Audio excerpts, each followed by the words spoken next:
Good morning, students. The students of VU final year, 5th sem. Today we are instead of taking some aspect of novel, I would like to take some composition and grammar. So, this portion, composition and developing hints into paragraph or a story. Let's see it. You see it. Composition, developing hints into a paragraph और a story, मतलब जो आपके syllabus में paragraph writing है उसको बनाने में इससे हेल्प मिलेगी कि पैराग्राफ बनता कैसे हैं और इसमें जो वर्ड्स यूज होते हैं, जो आपकी वोकैबुलरी है वो स्ट्रेंथन होगी और किस तरह से हम किस वर्ड को यूज़ कर सकते हैं on the basis of our intelligence and ingenuity, कि मतलब कौन सा वर्ड कहाँ पे है। जैसे कोई प्रोनाउन जो है पास्ट की है तो उसमें सेकंड फॉर्म लगेगी, इस तरह की चीज़ें हैं जो मैंने आपको पहले भी सिखाई है। सो इसको पढ़ते हैं, साथ साथ पहले इसके बारे में जानते हैं, फिर इसको देखेंगे। इस वीडियो में इस कंपोजिशन के बारे में जानेंगे हम। You just keep reading with it along with me. A paragraph is a group of sentences coherently woven into a structure to express an idea. मतलब कि पहले ही डेफिनेशन दे दी कि पैराग्राफ क्या होता है।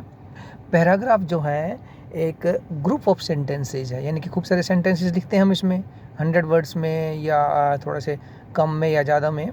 तो उस जो ग्रुप ऑफ सेंटेंसेज हैं वो कोहेरेंट होते हैं, मतलब एक के बाद सही मात्रा सही दिशा में आए। जैसे कि मैं कहता हूँ, आप कहते हैं कि मेरा नाम राजू है and my father's name is, तो आप पहले बता दो मेरा माई फादर्स नेम इज़, मेरा नाम ये है, तो ये इसमें कोहेरेंस नहीं है। कोहेरेंस आपसे शुरू होती है, मतलब कि जो चीज़ पहले आनी चाहिए और कौन सी चीज़ बाद में आनी चाहिए। तो इस तरह का ये वोवन मतलब ये जो सेंटेंसेस है पिरोए हुए हैं, मतलब एक तरह से कोहेरेंटली इनको रखा गया है इनटू ए स्ट्रक्चर। एक स्ट्रक्चर में पैराग्राफ जो पूरा है वो इसका स्ट्रक्चर बन जाता है, एक खांचा बन जाता है टू एक्सप्रेस एन आइडिया, और उसमें एक आइडिया एक्सप्रेस करते हैं। जैसे महात्मा गांधी पे कोई हम लिखते हैं तो महात्मा गांधी की फिलॉसफी उस पर लिखते हैं, उस आइडिया पे बात होती है सारे सेंटेंसेस में। It begins with a topic sentence and ends with an impressive sentence summarizing what has been said before or conclusively ending of the argument of the entire paragraph. ये जो शुरू होता है पैराग्राफ, ये डेफिनेशन शुरू होता है। जैसे हमने अहिंसा पे बात कर रहे हैं, जैसे हम तो हमें अहिंसा के बारे में बताना है, किसी के साथ हिंसा नहीं करना, फिजिकल एक्शन नहीं करना, या जो शांति से काम लेना, कूल माइंड से काम लेना, शांतिपूर्ण तरीके से कानून का पालन करते हुए काम करना, ठीक है। और जब ये पैराग्राफ एंड होता है इसमें कोई इंटरेस्टिंग सी बात होती है, मतलब कोई एपिग्रामेटिक बात हो गई, किसी बड़े महात्मा ने एक बात कही हो, सो जैसे कोई सिविलाइजेशन पे इस पे बात होगी कि भाई अहिंसा की ज़रूरत क्या है, तो कोई बहुत अच्छी सी बात कह के इसको ख़त्म करते हैं पैराग्राफ को।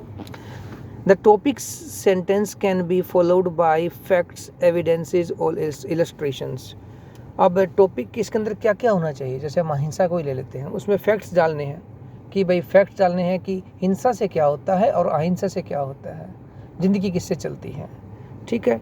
और एविडेंस डालने हैं, किसी ने कुछ किया उस घटना का जिक्र करना है। इलस्ट्रेशन, किसी का एग्जाम्पल दे के उस बात को कहना।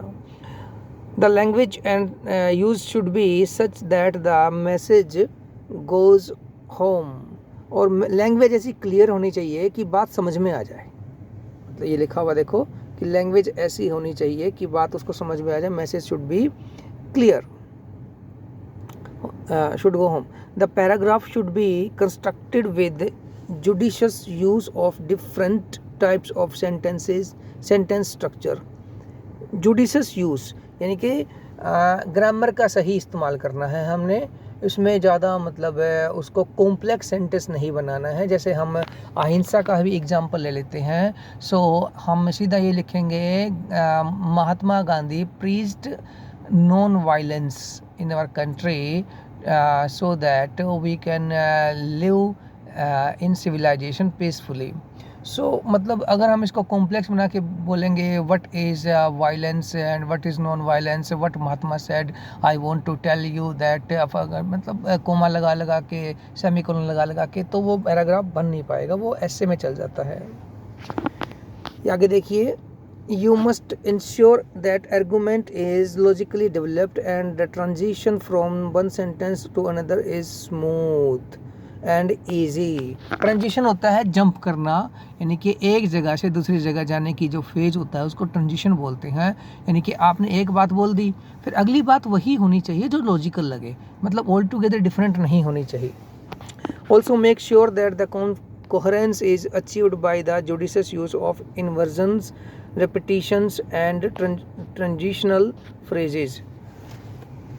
You have been told about transitional phrases and their importance in composition। transitional phrases जो होती हैं उनका importance।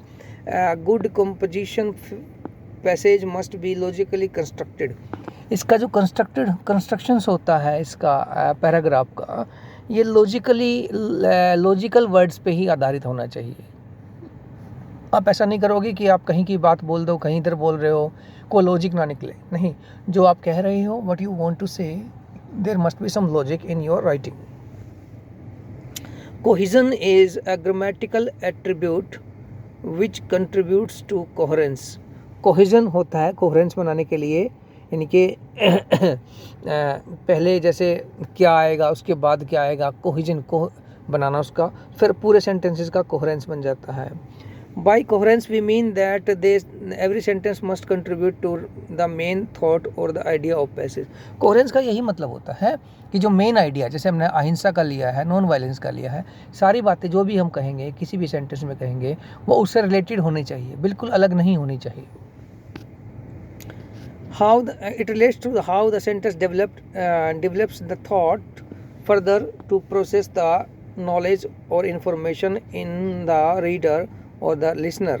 Hence, developing hints into a story or paragraph must also go by these principles। चाहे स्टोरी छोटी लिख रहे हो, शॉर्ट स्टोरी, चाहे पैराग्राफ लिख रहे हो, तो उसमें जो है ये प्रिंसिपल्स जो बताए हैं इनको फॉलो करना चाहिए। कोहेरेंस होना चाहिए, लॉजिकल चीज़ें होनी चाहिए, थॉट्स का डेवलपमेंट करने के लिए सही आर्गूमेंट होना चाहिए, इलस्ट्रेशंस देने चाहिए, फैक्ट्स देने चाहिए। सो ये इस तरह से डेवलप होती है। What is story? It's a narrative which may be fictional और नॉन फिक्शनल। स्टोरी जो है दोनों हो सकती है, फिक्शनल मतलब जो आपकी इमेजिनेशन से निकली है, और नॉन फिक्शनल जो है जो सच पे आधारित होती है। There are few essential elements of a story, namely setting, character, plot, conflict and theme. देखो इस बुक में जो बताई गई है स्टोरी के लिए, स्टोरी छोटी भी हो सकती है, बड़ी भी हो सकती है। बड़ी स्टोरी को नॉवल बोलते हैं जो फिक्शनल होती है, बाकी अलग होती है, और शॉर्ट स्टोरी होती है जो फिक्शनल होती है, वो शॉर्ट स्टोरी होती है। तो इसमें कुछ इन्होंने एलिमेंट्स बताए हैं। तो ये क्या है? सेटिंग है इसकी, सेटिंग कहाँ होनी चाहिए, मतलब कोई दिल्ली में बेस्ड है स्टोरी, कोई मुंबई में बेस्ड है, कोई अम्बाला में है, कोई चंडीगढ़ में है। कैरेक्टर, उसके कैरेक्टर होने चाहिए इसमें सही, जो इसका हीरो आपको लगे वो है सेंट्रल कैरेक्टर। उसके प्लॉट को जो आगे बढ़ाने के लिए दूसरे कैरेक्टरों की कहानियाँ उसको उससे मिलनी चाहिए। प्लॉट जो होता है जो लॉजिकल और सीक्वेंस ऑफ इवेंट्स होता है, और किसी की स्टोरी जो होती है वो जो आगे बढ़ती है, आगे चलती है, उसको प्लॉट बोलते हैं। कॉन्फ्लिक्ट होना चाहिए कि अगर स्टोरी को चलती रहे, कोई कॉन्फ्लिक्ट ना आए, कोई किसी बीच में कोई विघन ना आए, कोई प्रॉब्लम ना आए, तो फिर उसका मतलब उसमें एक एलिमेंट नहीं बनता स्टोरी का। तो कॉन्फ्लिक्ट आना चाहिए, और कॉन्फ्लिक्ट को जब सोल्व करते हैं तो उससे कैरेक्टर पता लगता है। और उसके बाद है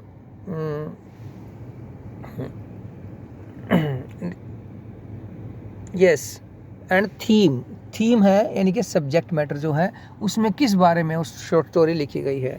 we may also discuss narrative points of view as the sixth basic element of the story.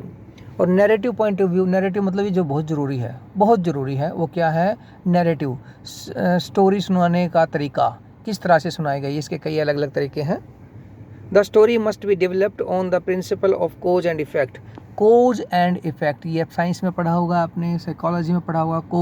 कोई चीज़ कोज होती है, कोई चीज़ पैदा होती है, कोई चीज़ सामने आती है या पैदा की जाती है, और उस पे उस चीज़ का दूसरों पे इफ़ेक्ट क्या होता है, दूसरों की ज़िंदगी पे इफ़ेक्ट क्या होता है, और वो लोग उस चीज़ को कैसे लेते हैं, उस किसी भी घटना को। तो ये होता है, जैसे अहिंसा पे ही ले लो कोई, या फिर पार्टीशन पे ले लो उस टाइम। तो कोज क्या था, कोज ये था कि देश आज़ाद हो गया है, देश आज़ाद होने वाला है, कोई चीज़ है, या ब्रिटिश का राज। तो उस आज़ादी का लोगों पे असर क्या था कि कुछ लोगों ने सोचा कि हमारा देश अलग बने, किसी ने कुछ सोचा, किसी ने अपने हित देखे, किसी ने कुछ देश का हित देखा। तो इफ़ेक्ट लोगों पे कैसे होता है, और वो इफ़ेक्ट जो है कैरेक्टर को दर्शाता है। A good story begins by catching the reader's or listener's attention and unfold in a manner that keeps the reader or listener curious to know about what follows। अच्छी स्टोरी की यही पहचान होती है कि हमें बांध के रखती है वो। कई आपके शॉर्ट स्टोरीज है, उनका मैं आपने अपने सेकंड से में पढ़ी होगी, कई स्टोरीज ऐसी हैं जो आपको बांध के रखती है। जैसे कांथापुरा लॉन्ग स्टोरी है, आप इसको देख लो। जब आप इसका कांथापुरा विलेज का जो डिस्क्रिप्शन होता है फर्स्ट चैप्टर में बाय अचक्का द नरेटर, तो देखो वो आपको एक क्यूरियोसिटी क्रिएट करता है ना, जंगल के बारे में, नदी के बारे में, उस देवी के बारे में, लोगों के फेथ के बारे में, whatever. Yes, events are narrated in a manner that they serve as a good exposition. Action is combined with dialogues and a plot is developed to reach a final resolution at the end of the story. Yes, dialogue होते हैं, action जो है dialogue से भी चलते हैं, क्योंकि action जो होता है, कोई घोड़े पे भाग रहा है, कोई चल रहा है, कोई खेती कर रहा है, उसके साथ साथ डायलॉग भी ज़रूरी है, क्योंकि this story is about human beings. वो बोलते हैं, क्या बोलते हैं, उनकी वोकैबुलरी कैसी होती है, उनके जार्गन्स कैसे होते हैं। जैसे खेती की बातें कोई करता है, कंप्यूटर की कोई बातें करता है, जिस तरह के लोग होते हैं उस तरह की उनकी जार्गन्स होते हैं। सो डायलॉग उनसे पता लगता है कि what kind of character they are. और जो प्लॉट जो डेवलप होता है, आगे बढ़ता है, उससे स्टोरी ख़त्म होती है, स्टोरी का जो एंड आता है। You have read several stories in your previous classes and must have found that some of them had a sting in their tail. Sting in their tail, इन्होंने फ्रेज यूज की है कि कई story पढ़ी है और लास्ट में sting होती है इन द टेल। इसका मतलब ये निकलता है, टेल मतलब एंड, जो स्टोरी का जो एंड होता है उसमें एक स्टिंग होती है, एक डंक लगता है। स्टिंग मतलब डंक लगता है कि आपको कुछ सोचने पे मजबूर करती है। Last but not the least, essential is uniformity of tense use in narration. Tense, आपको टेंस सीखते हो ना बचपन से ही आप स्कूलों से, टेंस क्यों ज़रूरी होते हैं। अगर स्टोरी सुनाई जा रही है, अगर वो पास्ट में है तो पास्ट के वर्ब इस्तेमाल होएगी, अगर वो प्रेजेंट में है तो प्रेजेंट की इस्तेमाल होगी। लेकिन इतना स्ट्रिक्ट नहीं है। आई ऑल्सो राइट स्टोरीज़, और आजकल के जो पोस्ट मॉडर्न राइटर लिखते हैं उसमें आप पास्ट और प्रेजेंट को मिला सकते हो, लेकिन उसको कंफ्यूज नहीं करते। वो उसमें एक सेंस निकालते हैं। जैसे रेट्रोस्पेक्शन है, स्ट्रीम ऑफ कॉन्शियसनेस है, फ्लैशबैक है, उसमें पास्ट में जाते हैं और फिर दोबारा से प्रेजेंट में आ जाते हैं। सो अगर हम ट्रेडिशनली कहें तो नरेशन के बारे में कि अगर हम एक टेंस को रखें तो वो ठीक है ट्रेडिशनली, या पास्ट या प्रेजेंट।